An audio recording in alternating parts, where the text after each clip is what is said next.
రకరకాల group leaders అన్నాం. మీరు ఏదైనా జాబ్కి వెళ్తే మీకు సీరియస్ అవుతుంది. అప్పుడు ఎలా ఉంటుంది మనకి ఎలా ఉంటుంది అసలు? దాన్ని సహజమైనంత వరకు ఆ లో ప్రాసెస్ అన్ని చేసుకొని మీరు అమలు చేసుకుంటే చాలా బాగుంటుంది. కళలు కానండి దాని సహకారం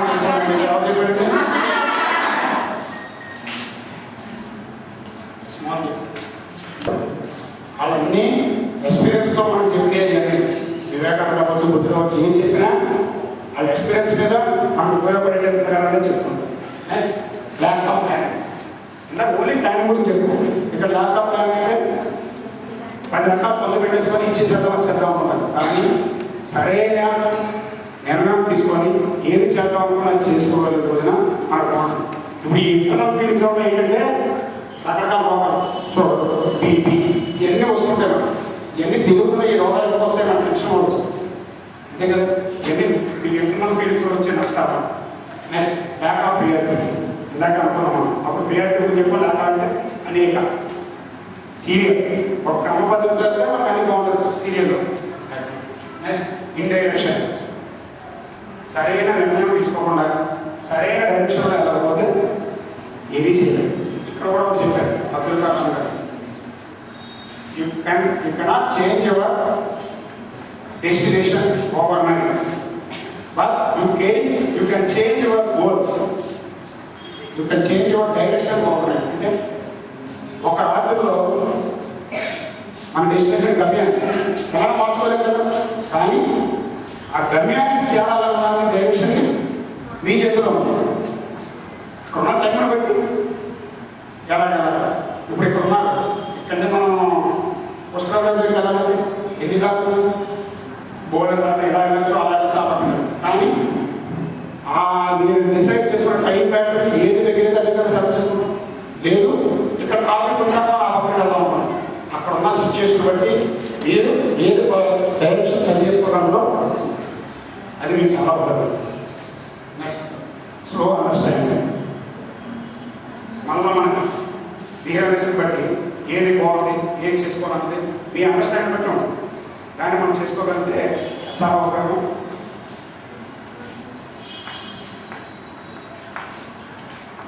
ముందు చూపు లేకుండా ఏమీ చేయదు వ్యర్థం. అంతే కదా, మనం గుడ్డిగా మనకి ఏమీ చేయదు. ఏదో ఏదనుకుంటారు మొహమాటం కూడా చెప్తూ బాగుంది. స్టేబుల్గా ఉండి మనకి చేత నిర్ధారించుకొని అదే చేయాలి. ఫిజికల్ అండ్ మెంటల్ అడాప్టేషన్ ఇలా మనం డిస్కస్ చేసిందండి. అలసిపోవడం మెంటల్గా, ఫిజికల్గా, మెంటల్గా కూడా నేర్చించుకోవడం. ఇంకా అన్నీ చేసి విసిగెత్తిపోవడం అన్నమాట. ఎందుకురా బాబు ఏం చెప్తాము ఆ పరిస్థితి రానికుండా మనం ముందుగా చెప్పుకున్నాయని కూడా అమలు చేసుకొని మనం చేయగలిగితే మనకు చాలా టెన్షన్ ఫ్రీ అవుతారు. Lack of knowledge. అన్నీ తెలుసు కానీ అడిగిన తర్వాత కూడా ఏమీ లేదు.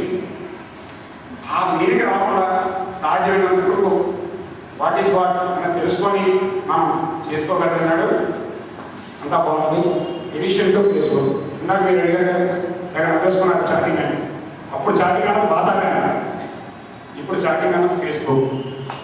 ఎంతమంది ఫేస్బుక్ అకౌంట్ ఉందండి? ఎవరు ఓపెన్ చేయలేదు. అంటే కంప్యూటర్ నాలెడ్జ్ దాకా ఓపెన్ చేయలేదా? మేడం గారు ఏదైనా రిస్ట్రిక్షన్ పెట్టారా? మీరు వేరే ఏదైనా రిస్ట్రిక్షన్ పెట్టారా? మీరు మా ఇంట్లో అవసరం అనుకున్నారా?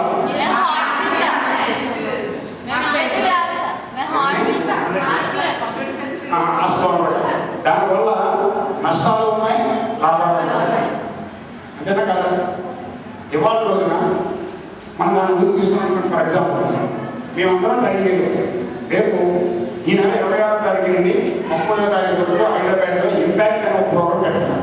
రంపా నాగేశ్వరరావు మొత్తం అందులో సుమారు 60 మంది పర్సనాలిటీ డెవలప్మెంట్ మాట్లాడుతున్నారు. ఎండమూరి వీరేంద్ర గారు, ఇప్పుడు కమలా గారు, కేవీ రావు గారు, చాలా మంది ఉన్నారు. ఒక్కొక్కరు ఒక సబ్జెక్ట్ మీద వీళ్ళందరినీ గ్యాదర్ చేయడానికి మన ఫేస్బుక్లో పెట్టారు. మీ ఇంట్లో కూడా చాలా టిప్స్ అన్నీ అక్కడ నేర్చుకున్నాయి. కొత్తగా మనం వచ్చేసేది కాదు ఏమేమి. ఆ ఫేస్బుక్లో ఉండబట్టే కదా మనకి ఇక్కడ ఒక ప్రోగ్రామ్ జరుగుతుంది, ఎలా జరుగుతుంది తెలుస్తుంది. అలాగే మేము కాలేజీలో వదిలేసి వచ్చి 20 సంవత్సరాలు అయింది. ఈ సంవత్సరం గోల్డెన్ జూబ్లీ జరుగుతుంది మా కాలేజీ బెంగళూరులో. ఆ ఫేస్బుక్లో పెట్టబట్టి మేము చూసుకున్నాం వాళ్ళు జరుగుతుంది వాళ్ళు మనకి ఇన్విటేషన్ ఇచ్చారు స్టూడెంట్స్ వాళ్ళు అని ఏం చెప్పారు అందులో నీకు తెలిసిన వ్యక్తులకి మళ్ళీ ఫేస్బుక్ ద్వారా అందరికీ తెలియపరచున్నాను గ్యాదర్ ఈజీ అవునా కదా కొత్త కొత్త విషయాలు కూడా తెలుసుకోవచ్చు ఎక్కడెక్కడో ఫారెన్లో మన ఇండియాకి పెద్ద పెద్ద కంపెనీస్ సీఈఓలు అయిన వాళ్ళు ఉన్నారు మీకు ఇక్కడ చిన్న ఎగ్జాంపుల్ జ్యోతిరెడ్డి గారిని ఇప్పుడు హైదరాబాద్ దగ్గర మేము కూడా విన్నదే నాకు తెలిసింది కాదు వాళ్ళు మన ఫేస్బుక్లో పెట్టారు ఆవిడ లేటెస్ట్ ఫోటో ఒకప్పుడు ఫోటో 10వ తరగతిలో ఇవాళ లేటెస్ట్ ఫోటో ఏంటంటే నేను చూడలేదు విన్నాను ఒక ద్వారా తెలుసుకున్నాను తర్వాత చూసాను ఆవిడ రోజుకి 10 రూపాయలు కూలి తీసుకోబెట్టారు ఫాదర్ అది తెలుసుకోవడం చెప్తున్నాను మీకు అంటే ఇప్పుడు మీరు ఆశ్రమం బట్టి కాకపోవచ్చు ఏ ఫ్యూచర్ అయినా మీరు ఏదో జాబ్ పెడతారు కదా ఎప్పుడైనా మీరు ఉపయోగం కొనుక్కుంటారు కంపల్సరీగా ఆపరేట్ చేస్తారు ఇప్పుడు మేడం గారు చెప్పకపోయినా వాటర్ అంటే ఫ్యూచర్లో అందరూ మనం మార్చేది అదే టెక్నాలజీ అది ఏంటంటే ఆవిడ చరిత్ర చూసుకుంటే మీకు చాలా బాగా తెలుసు ఇవాళ రోజున అమెరికాలో ఒక కంపెనీకి సీఈఓ ఆవిడ ఎలా ఉండేది అది అందులో చూడబట్టి మనకు తెలిసింది ఆవిడ పెట్టింది అందులో పెట్టుకున్నారు లైఫ్ హిస్టరీ ఆవిడ ఇవాళ మొదటి హైదరాబాద్లో మన ఇండియాకి వచ్చిన ప్రోగ్రాం చెప్తున్నారు నేను ఎలా ఎదిగాను నేను ఎక్కడ ఏం కష్టాలు పడ్డాను నేను కాకూడదు దాన్ని ఎలా నిర్వహించానని 24వ దగ్గర నుండి 30వ దాకా జరిగే ప్రోగ్రాంలో చెప్తున్నాను ఎగ్జామ్ ఇందులో నష్టాలు కూడా ఉన్నాయి మీరు చెప్పాను చాట్ కావచ్చు బోర్డు సైట్లు ఉన్నాయి నేను మనకు ఉపయోగపడకూడదు మనకి ఏది అవసరం వచ్చిందో దాన్ని ఉపయోగించుకొని దాన్ని కూడా యూటిలైజ్ చేసుకుంటే చాలా బాగుంటుంది నెక్స్ట్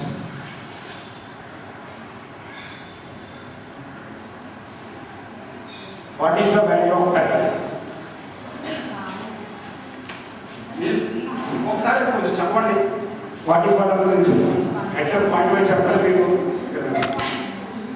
కూడా అన్నీ చెప్తారు కొంతమంది అయితే 365 రోజులు మానేసి ఒక రోజు 365 రోజులు కూడా చదివేస్తారు అలా కదా ఎంతమంది లేదు ముందు రోజు నైట్ అవుట్ చేసి టీ తాగి సై చేసి చేసి ఏదో కష్టపడి నైట్ చదివితే ఎప్పుడు నిద్రలో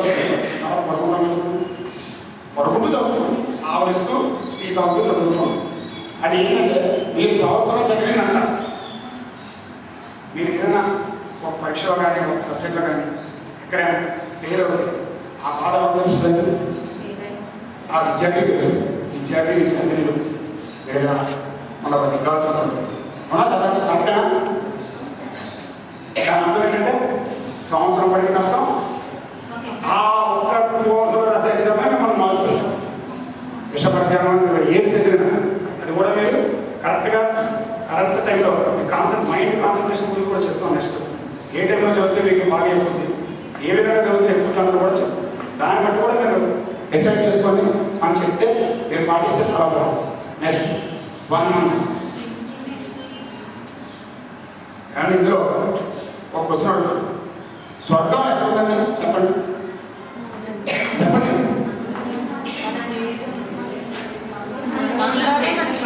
కాదు కాదు స్వర్గం అంటే అర్థం చెప్పండి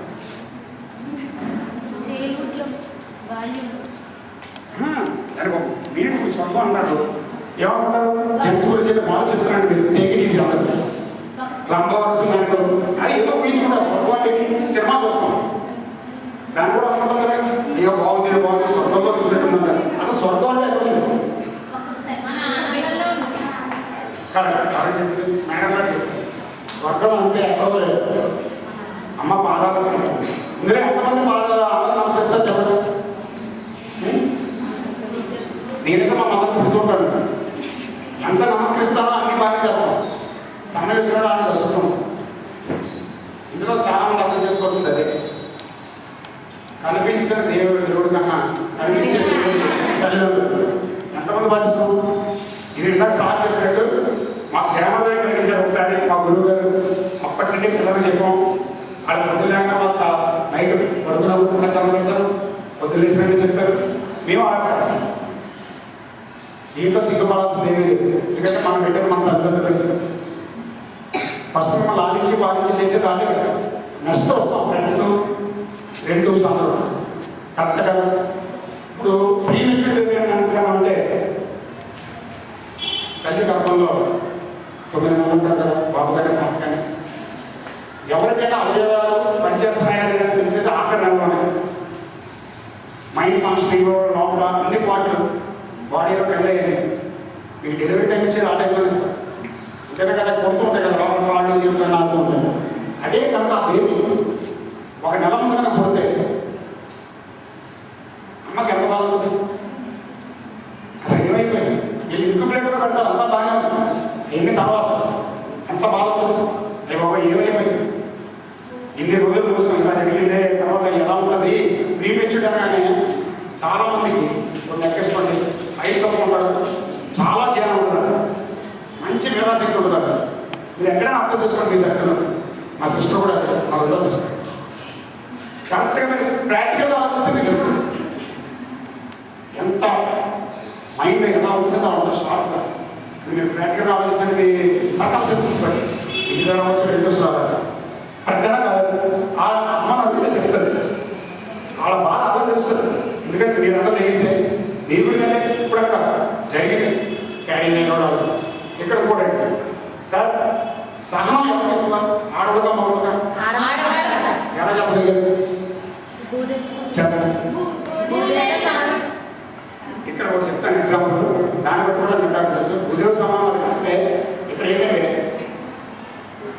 మన నెప్పిని డెల్స్లో కొలుస్తారు, తెలుసు కదా డెల్స్. ఇప్పుడు కొలత ఎలా కొలుస్తాం లీటర్స్, అలాగా మన నెప్పిని డెల్స్లో కొలుస్తారు. ఎవరైనా ఒక మగతను అతను చేతిని మగవాడు వాళ్ళ చేయని ఆవిడ దిద్దుకుంటే, రక్తం వచ్చేటట్టు దిద్దుకుంటే అతను మ్యాక్సిమం 45 డెల్స్ వరకే భరించగలరు. ప్రాక్టికల్గా చెప్తున్నాను, ప్రూవ్ సందేహం.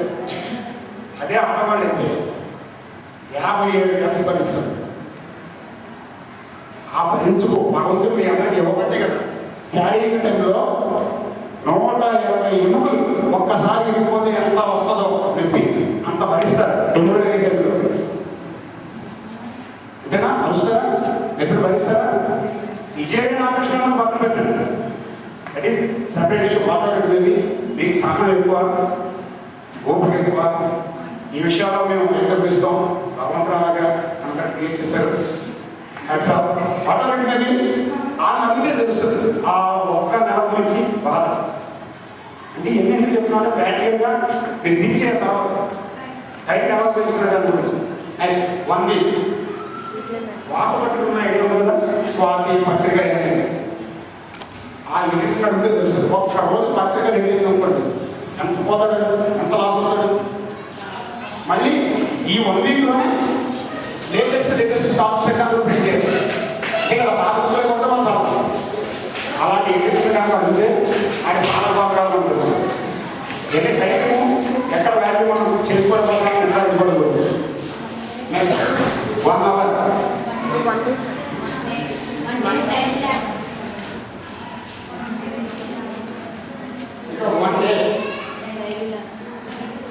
మీకు అర్థమైతే డైలీ అంటే రోజు కూలింగ్ చేస్తారు. వాళ్ళకి ప్రతిరోజు రేపు ఏం జరుగుతుందని తెలియదు. అది వచ్చి నా సెంటర్లో నుంచుంటాడు, టాపీ వేస్తూ ఉంటే ప్లంబర్ ఉండి ఎవరైనా అంతే కదా.